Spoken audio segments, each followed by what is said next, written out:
like the suburb of a suburb. I actually lived on a cul-de-sac.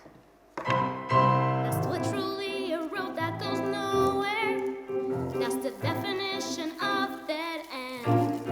I said I can't wait to learn to do a three-point turn, because I don't want to be here. No, I don't want to be here. No, I am not a negative person. It's just that I've always known that I have places to go, dreams to fulfill and ideas to discover.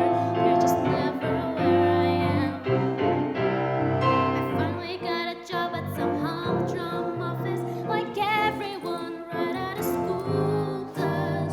I sat there at my cubicle every day, sending faxes, and that's what my life was.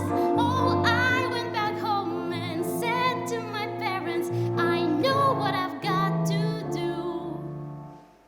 And since I am a dork, I moved to New York. And I started grad school.